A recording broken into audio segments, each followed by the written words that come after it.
Hello friends, कैसे हो आप लोग। आई होप अच्छे होंगे। तो चलिए हम अपनी क्लास में आगे बढ़ते हैं। आज हमारी करंट अफेयर की नेक्स्ट क्लास है। तो चलिए, अभी हाल ही में अ, रघुवर जो रघुवर दास जी हैं, इनको किसी राज्य का राज्यपाल नियुक्त किया गया है। राज्यपाल बने हैं, तो ये बने हैं उड़ीसा के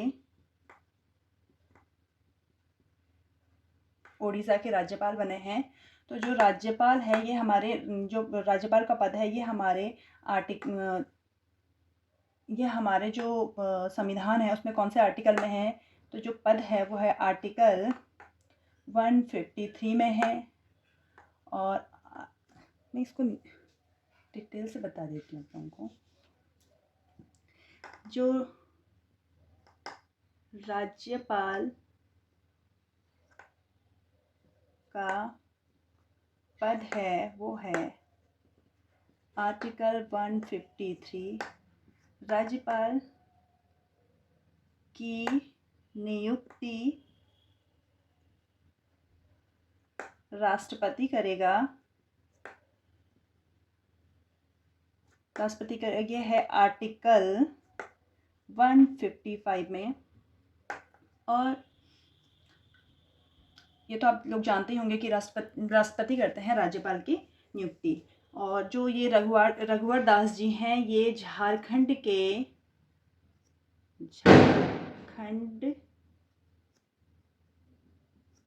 पूर्व सीएम रह चुके हैं।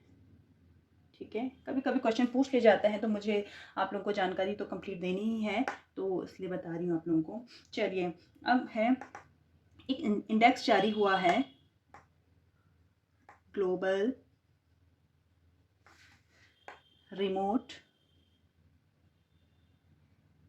Work index. तो इसमें जो भारत की रैंक है वो है 64।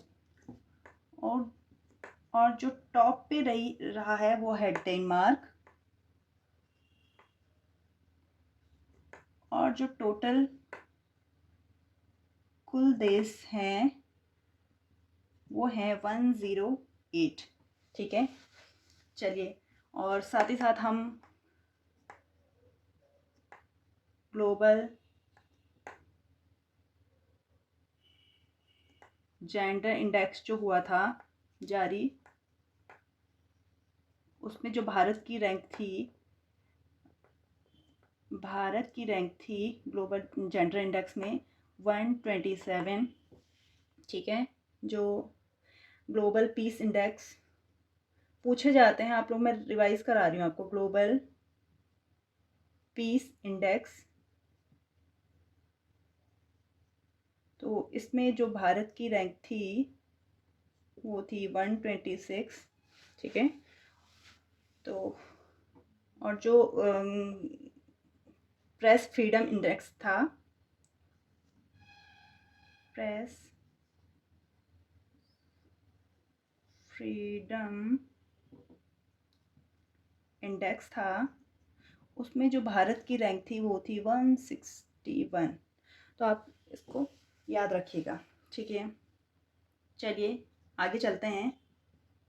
एक होप पहल करके एक कार्यक्रम लॉन्च किया गया है। होप पहल है इसका नाम, होप HOP, होप पहल। ठीक है, तो ये कहाँ किस चीज़ के लिए ये लॉन्च हुआ है। ये है नशा मुक्त हेतु। आप बहुत देख रहे होंगे आजकल नशा मुक्त के मतलब राज्य को, देश को नशा मुक्त बनाने के लिए बहुत सारे कार्यक्रम लॉन्च हो रहे हैं। तो ये उसी से रिलेटेड है। तो ये कार्यक्रम तो लॉन्च हो रहे हैं, लेकिन इसकी कितनी ज़्यादा इस पर अमल हो रहा है ये तो आप लोग जानते ही होंगे। तो ये हो पहल है जो ये पंजाब ने लॉन्च किया है। अगर खुद ही सभी समझदार हो जाएं तो ये कार्यक्रम, ये सब चीज़ें करने की ज़रूरत पड़ेगी ही नहीं। इसलिए थोड़ा सा समझदार हो जाइए। तो पंजाब के जो CM हैं वो हैं भगवत मान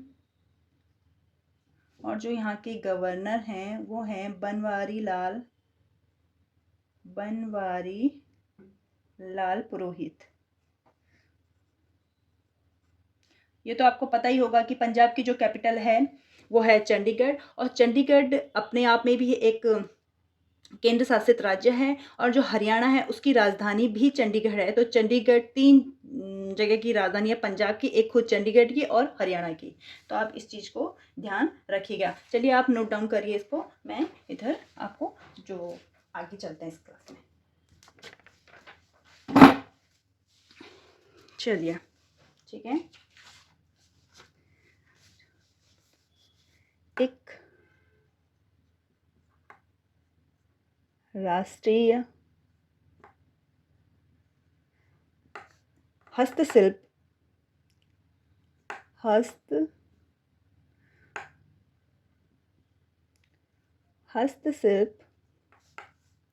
प्रदर्शनी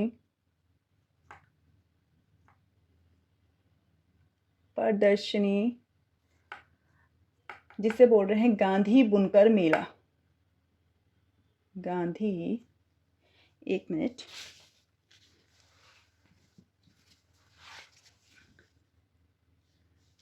एक राष्ट्रीय हस्तशिल्प प्रदर्शनी है जिसे बोलते हैं गांधी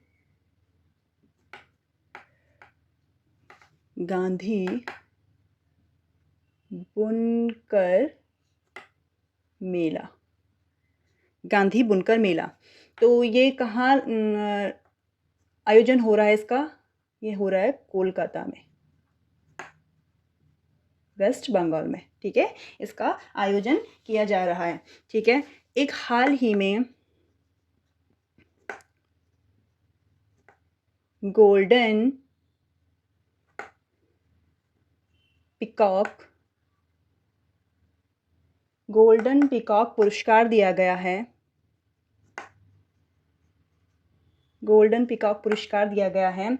ये आपदा हेतु दिया जाता, आपदा प्रबंधन के लिए। आप लोग देख रहे होंगे आपदा, जैसे जैसे जो चीज़ें ज़्यादा जिनका खतरा बढ़ता जाता है तो उस चीज़ के लिए पहल की जाती है। तो अभी आपदा भी आप देख रहे होंगे, आपदा भी बहुत ज़्यादा एक देश के लिए खतरा बन चुका है। तो आपदा प्रबंधन हेतु दिया जाता है ये। ठीक है, और ये किसे दिया गया है? तो ये दिया गया है REC लिमिटेड को। REC लिमिटेड को दिया गया है गोल्डन पीकॉक पुरस्कार। ठीक है, तो आप इसको नोट डाउन कर दीजिएगा। ठीक है, आगे चलते हैं। अभी एक राष्ट्रीय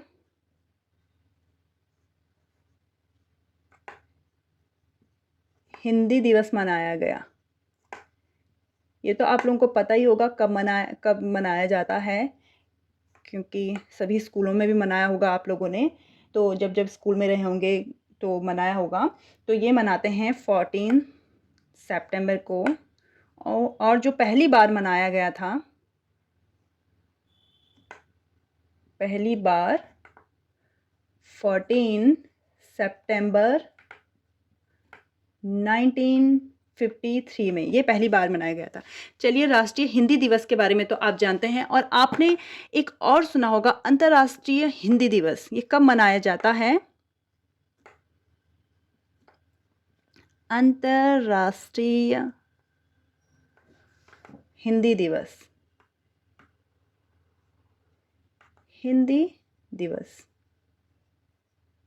ठीक है, तो ये कब मनाया जाता है? ये मनाया जाता है 10 जनवरी मनाया जाता है। ठीक है, इसका जो अभी संस्करण चल रहा है वो कौन सा है?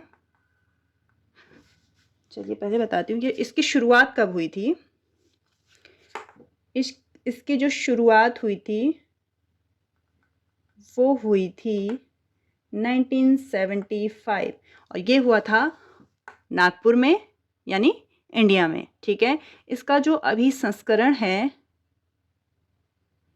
वो कौन सा वाला है? तो वो है 12th संस्करण है।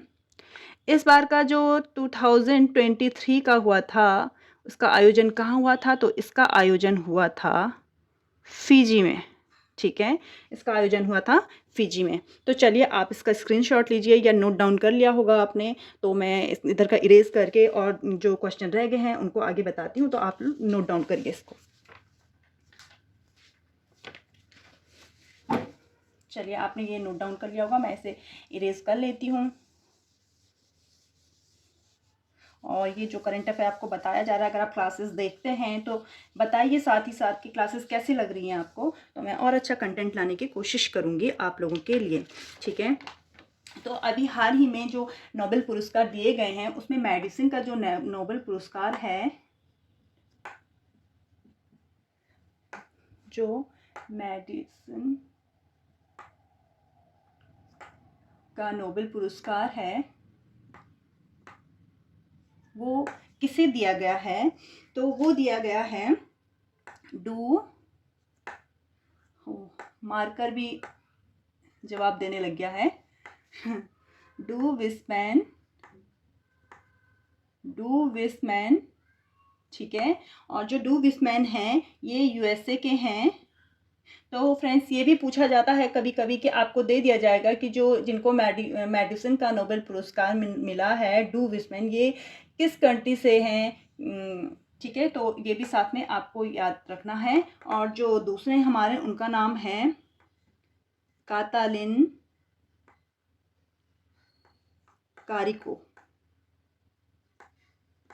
कातालिन कारिको, ये हैं हंगरी के, कातालिन कारिको हैं हंगरी के। तो इन दोनों को मिला है मेडिसिन का नोबेल पुरस्कार, तो आप इसको भी ध्यान रखेंगे। चलिए अभी हाल ही में एक ऊर्जा संक्रमण सूचकांक यानी इंडेक्स जारी हुआ है। तो इसमें जो भारत की रैंक है, ये इंडेक्स आप सारे याद करिएगा, कोई भी इंडेक्स आ सकते हैं, जो जो आपको बताए जा रहे हैं सारे इंपॉर्टेंट हैं, तो आप सारे याद करिएगा इनको। ये है 67, मैं एक बार आपको रिवाइज भी करा दूंगी कभी किसी दिन, संडे या सैटरडे को करवा दूंगी, बाकी आप देख लीजिएगा इसको, मुझे जब टाइम मिलेगा मैं करवा दूंगी, ठीक है। 67, क्योंकि ऐसा होता है ना सुन सुन करके ज़्यादा लर्न हो जाता है और ध्यान भी रहता है आई थिंक, ठीक है। तो टॉप में जो रहा है वो है स्वीडन टॉप पे रहा है, ठीक है। तो आप इसको नोट डाउन कर लीजिए, ठीक है। और फिर हम चलते हैं नेक्स्ट, वही अपने एशियन गेम में। एशियन गेम में मैं आपको ये एशियन गेम वाले इससे कुछ कुछ मुझे जो जो लगते हैं कि इंपॉर्टेंट है, तो मैं वो आपको बीच बीच में बताती जाती हूँ, जो जो लगता है कि चलो ये बता देने चाहिए, ये आ सकते हैं इस तरीके के, क्योंकि एशियन गेम में अब पदक बहुतों को मिला है। कौन सा अब रजत पर 38 रजत पदक मिले हैं, तो वो भी किस किस को मिले, बहुत सारे 28 गोल्डन वो मिले हैं, तो वो किस किस को मेडल मिले हैं, तो किस किस को मिले हैं, ये बहुत सारे हैं, लेकिन जो जो मेन मेन मुझे लगता है कि आ सकता है और एग्जाम पॉइंट ऑफ व्यू से इम्पॉर्टेंट है, तो वो मैं आपको बताती रहती हूँ बीच बीच में, ठीक है। और आपको लर्न भी होता होगा। भारत की तरफ से भाला फेंक में स्वर्ण पदक जीतने वाली महिला, ठीक है। तो ये बहुत इम्पोर्टेंट है। पुरुष में तो आपको पता ही है, जो क्या है उनका नाम, अभी रुक जाइए बताती हूँ मैं, ठीक है। तो ये महिला में है जो, वो हैं अनु रानी, अनु रानी, ठीक है। तो आप इसको ध्यान रखिएगा। अब है एक गेम था जिसमें भारत ने 41 ईयर बाद वापसी की है, मतलब स्वर्ण पदक जीता है भारत ने। किस गेम में, ये एशियन गेम की बात हो रही है, किस गेम में 41 वर्ष बाद स्वर्ण पदक जीता, स्वर्ण पदक जीता है, तो वो है घुड़सवारी, हॉर्स राइडिंग बोलते हैं ना, वही हॉर्स राइडिंग, घुड़सवारी। 41 साल बाद उन्होंने, इंडिया ने इसमें वापसी की है। ठीक है, नेक्स्ट है स्वच्छ भारत मिशन। स्वच्छ भारत मिशन, इसने अपनी कौन सी वर्षगांठ मनाई है? अभी इन्होंने अपनी 9th, मिशन ने 9th वर्षगांठ मनाई है। ठीक है, तो ये जो इन्होंने 9th वर्षगांठ मनाई है, इसमें जो थीम दिया उसको, वो दिया है कचरा मुक्त भारत, मुक्त भारत। ठीक है, ये थीम दी है इन्होंने, इसको कचरा मुक्त भारत दिया है। तो जो स्वच्छ भारत मिशन है, ठीक है, स्वच्छ भारत मिशन है, ये कब लॉन्च हुआ था? तो ये हुआ था गांधी जी के जन्मदिन पर 2 अक्टूबर 2014 में ये लॉन्च हुआ था, और आज इसको हो गए हैं 2023 में, इसको 9 साल हो गए हैं। तो ये अपनी 9वीं वर्षगांठ मना रहा था, तो इसने इसको थीम जो दी है वो है कचरा मुक्त भारत। तो ये भी आप ध्यान रखिएगा। ठीक है, और ये जो मिशन है स्वच्छ भारत मिशन, ये कब लॉन्च हुआ था, ये भी आपको पूछ सकता है। ठीक है ना, क्योंकि अभी इसने अपनी 9वीं वर्षगांठ मनाई है। तो चलिए आप इसको नोट डाउन करिए। मैं थोड़ा जो यहाँ पे 1-2 क्वेश्चन और रह गए हैं, मैं उसको बता देती हूँ आपको।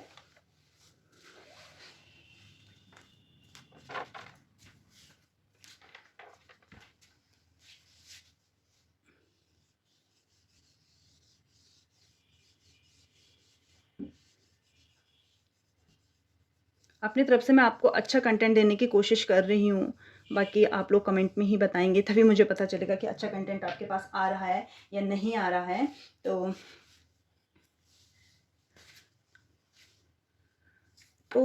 अभी एक कार्यक्रम की शुरुआत की गई है, नमो 11 सूत्रीय कार्यक्रम।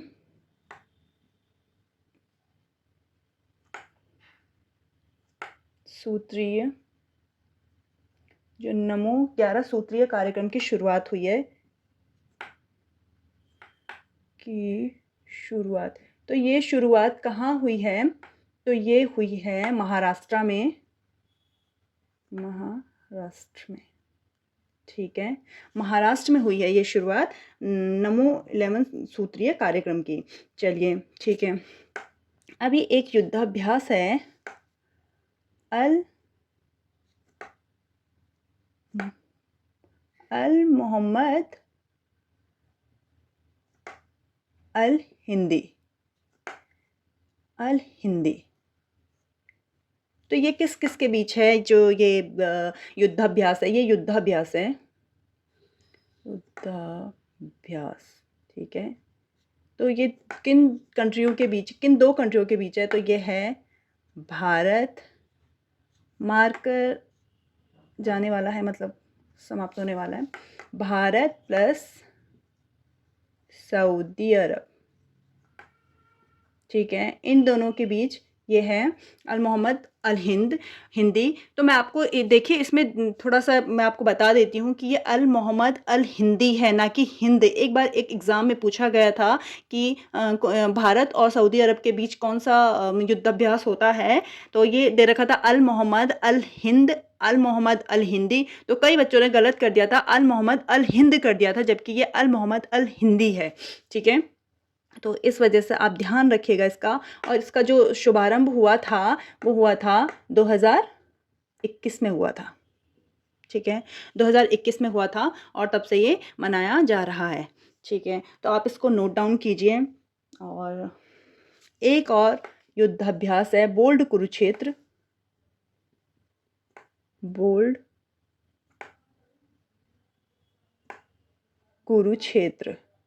ठीक है, तो बोल्ड कुरुक्षेत्र है, ये 2 देशों के बीच होता है। ये है भारत और सिंगापुर के बीच में, ठीक है, भारत और सिंगापुर के बीच में बोल्ड कुरुक्षेत्र। तो ये बोल्ड कुरुक्षेत्र है, इसका जो अभी आयोजन किया जा रहा है वो भारत में किया जा रहा है। ये इसलिए इम्पोर्टेंट हो जाता है क्योंकि इसका जो अभी आयोजन किया जा रहा है वो भारत में किया जा रहा है और भारत के राजस्थान के जोधपुर में किया जा रहा है, इसलिए ये बहुत इम्पोर्टेंट हो जाता है। जोधपुर, राजस्थान, ठीक है। तो चलिए, अगर आपको वीडियोस अच्छी लग रही हैं तो लाइक कीजिए, कमेंट कीजिए, सब्सक्राइब कीजिए और कमेंट करके बताइए कि आपको कैसी लग रही हैं वीडियोस। और मिलते हैं एक नई एनर्जी के साथ, एक नए सेशन के साथ। Thank you for watching.